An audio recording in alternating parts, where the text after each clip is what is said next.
Okay, that's number 2. That's first phase. All right, next phase. So when I zoom out on planet Earth and I try to quiet everything going on, like just all the daily hustle and bustle of drama and politics and like family and personal stuff, zoom out on planet Earth and say, like, what is really happening on this planet in this part of the galaxy? I think there's really only one thing happening, and it's we're giving birth to superintelligence. Nothing is going to be more consequential than the development of this new form of intelligence that will eventually possibly exceed us in all things. Now, in this situation, it is a complicated matter because when you give birth to superintelligence, of course, every human and every group of humans wants to use it for their objectives. Some people want to use it for war. Some people want to use it for gaining social media followers. Some people want to use it for making money. Some want to use it for ideological movements. But everybody has different objectives on what they want to do. And it creates some degree of risk. There's concern that AI may go off the rails and be bad. There's concern that certain countries would get it and do bad things. There's concerns people may even get it and then get access to more dangerous weapons. Like there's all kinds of concerns, like what happens when you have this really new powerful thing in the world? And right now we're trying to sort out, like, how do countries behave with each other? Do we regulate it at a state level? Do you open source it? Do you build closed source? How do you limit users' abilities? Like, we have all these questions emerging. What do you do as a species when you're giving birth to superintelligence?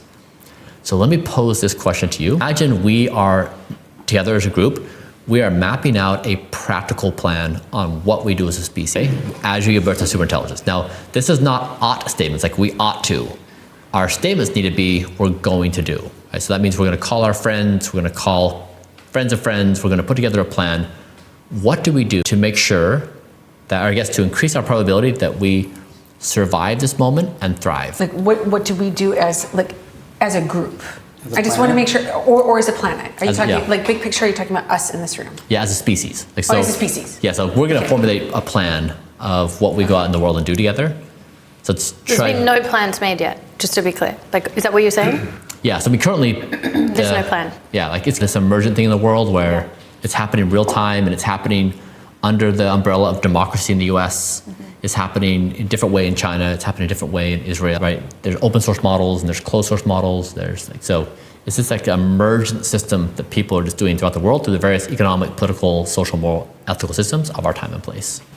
So what do we do? What do we do? What do we do with all these emergent AI tech? I think you have to set like a rule book, a playbook of what AI is allowed to do, and if it doesn't adhere to that, it has to be thwarted. Meaning making sure it's not destructive. Violent, yeah. So if it becomes violent, like everyone talks about it, but if the basic answer is AI is like, how do you become the richest man in the world? You kill everybody else. Then it's like you have to have a playbook of saying AI can't cause humans death or harm, right?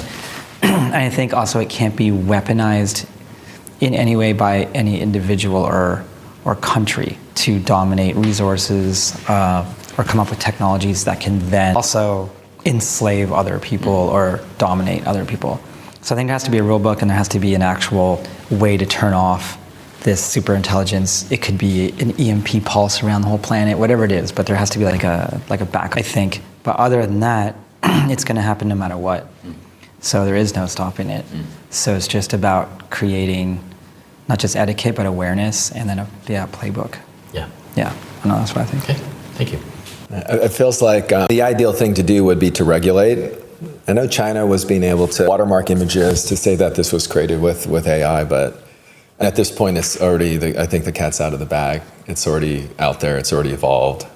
We have to hope that we have the right people in the right places to help navigate what's going to happen, because it's certainly going to, what we're not expecting is what's going to happen. I just talked to an AI guy recently who's works for Nvidia. Is that the NVIDIA? Yeah. Nvidia.